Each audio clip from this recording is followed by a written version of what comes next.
Estamos con Teresa Flores, que es experta en evaluación educativa del Departamento de Estudios Pedagógicos de la Universidad de Chile. Muy buenos días, Teresa. Buenos días. Bueno, con respecto a los resultados y a cómo interpretar los resultados, yo quisiera destacar algo que rara vez aparece en la opinión pública y en los medios, y que tiene que ver con analizar en qué medida puede ser el mismo CIMSE el que está generando estos resultados. Me explico, algo que no se conoce mucho en la opinión pública es que el CIMSE en Chile está conectado a distintas políticas de incentivos económicos y de consecuencias, como la subvención escolar preferencial, el bono de desempeño de excelencia a los profesores o ahora la ordenación de escuelas, donde el 65% de la clasificación de escuelas va a ser asociado al CIMSE, más la publicación de resultados, lo que genera un clima de presión dentro de las escuelas. Presión que a la vez genera un empobrecimiento de la experiencia de enseñanza y aprendizaje. ¿En qué sentido? Hay una serie de consecuencias que incluso ya se reconocían en la Comisión CIMSE del año 2003 y que sin embargo no se han abordado sistemáticamente desde la agencia y antes desde el CIMSE en el Ministerio, que tienen que ver, por ejemplo, con la reducción del currículum a partir de las pruebas del CIMSE, en el sentido de que se abordan solo aquellas áreas o se priorizan las áreas y niveles que son evaluados. Además se evalúan solo aquellas habilidades que se consideran dentro de la prueba. Los profesores, por ejemplo, terminan trabajando, en lugar de hacer una variedad de actividades, se adaptan a guías tipo CIMSE con preguntas de selección múltiple, lo que va motivando en el fondo una mirada del aprendizaje mucho más mecanicista y que empobrece esa experiencia. Ahora, eso no es solamente mi opinión, digamos, no es algo que digo yo, sino que son problemáticas que están emergiendo actualmente en la investigación a nivel internacional. Por ejemplo, nosotros tenemos el 20-21 de junio un seminario internacional en evaluación educativa que patrocina aquí la iniciativa Bicentenario, que estamos organizando varias unidades de la Universidad de Chile con la unidad de currículum y evaluación del Ministerio y con invitados súper destacados como Gordon Stobart. Y las problemáticas que emergen ahí, que son los últimos hallazgos en el campo de la evaluación, tienen que ver con esas tensiones. Por ejemplo, uno de los temas que vamos a abordar tiene que ver con que cada vez que se trata de modificar e innovar en evaluación en aula con aspectos que la misma agencia señalaba ayer en relación con los resultados que son positivos, como la retroalimentación o la variedad de actividades de evaluación, la evidencia internacional lo que señala es que cada vez que se trata de hacer una innovación, estas innovaciones chocan con las políticas externas de evaluación que obedecen a modelos mucho más tradicionales de evaluación.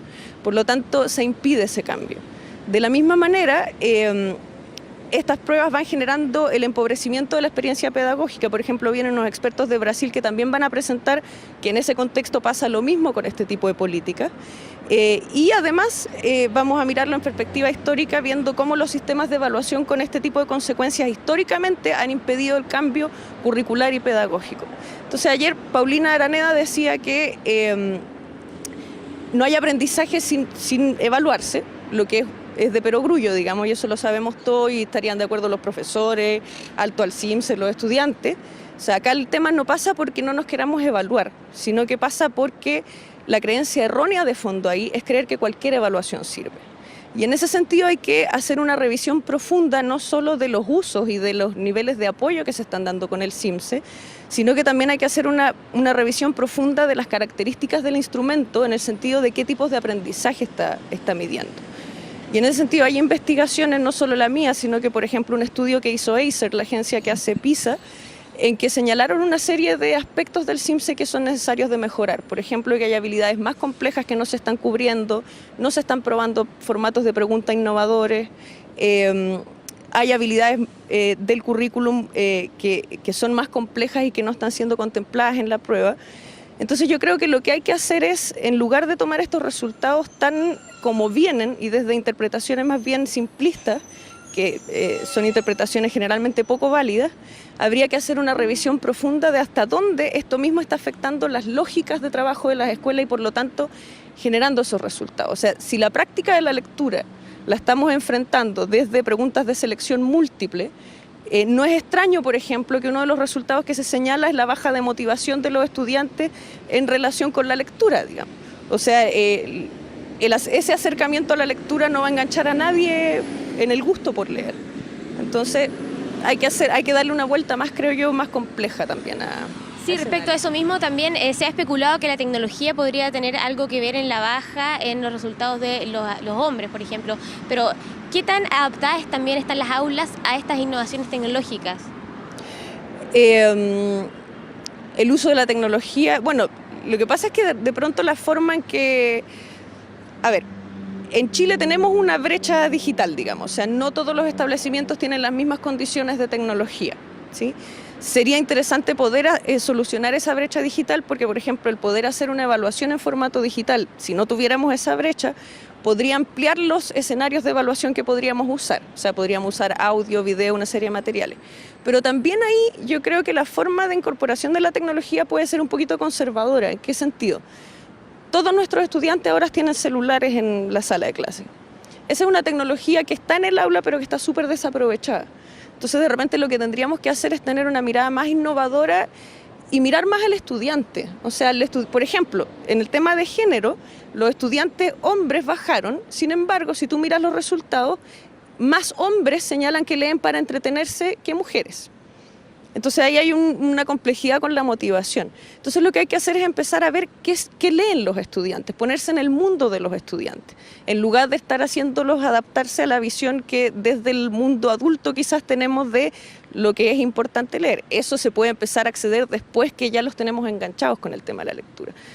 Entonces yo creo que ahí habría que aprovechar esos recursos. Teresa, también quería preguntarte por esta tendencia que se mantiene ya a lo largo de los años, de la diferencia entre los estratos socioeconómicos del país se mantiene, es de 110 puntos, es importante. Bueno, eso es algo que se viene reiterando en relación con los resultados del CIMSE históricamente. Y eso lo que nos está diciendo es que nuestro sistema educativo es altamente segregado. Y el problema ahí es que si se supone que nuestra idea es utilizar los resultados del CIMSE para alimentar la política educativa, entonces debiéramos estar apuntando a políticas que superen esa segregación. Si bien hay algunas políticas más bien incipientes, como el tema de la selección, son políticas que en realidad, por ejemplo, no operan en superar la segregación de los estratos socioeconómicos altos con respecto a los medios o medios bajos. O sea, no hay una política profunda de reestructuración. Ahora, por otro lado, más bien en el sentido técnico, el CIMSE, cuando valida las preguntas, controla por posibles sesgos de género y por posibles sesgos de contexto urbano o rural. Pero hasta donde yo manejo y por lo que yo conozco del CIMSE, no controlan por sesgo socioeconómico. Eso significa que puede haber preguntas que estén discriminando también a cierto tipo de estudiantes.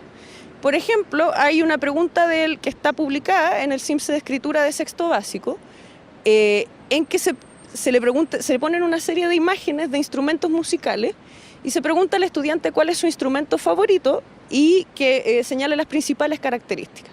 Y los instrumentos son un piano, un saxofón, una batería, instrumentos en general de música docta, clásica. Entonces, si tú te preguntas ahí, ¿qué es lo que va a responder un estudiante que pueda estar en una comunidad rural del norte, por ejemplo, y que no ha tenido acceso a esos instrumentos?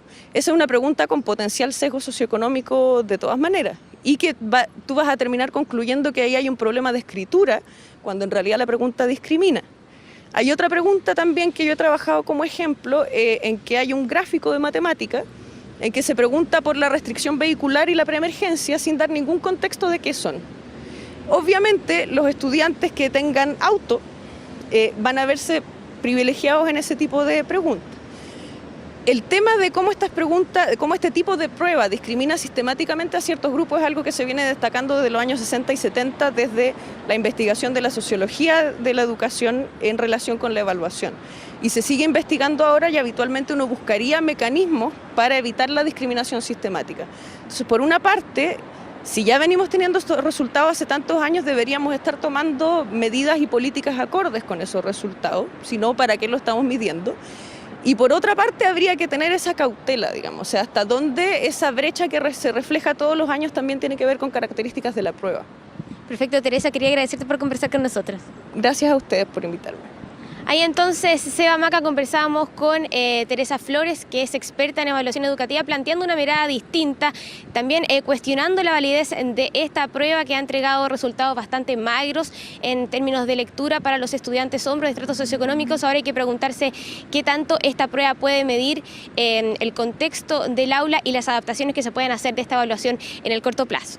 Sí, una mirada que también recogen otros especialistas desde la Educación 2020, por ejemplo. La Fundación precisamente se refieren a este tema, a discutir sobre la validez del CIMSE y sobre la necesidad de tenerlo como instrumento de orientación, sobre todo en materia pedagógica. Interesante debate de fondo después del titular que nos dejó ayer esta entrega de resultados.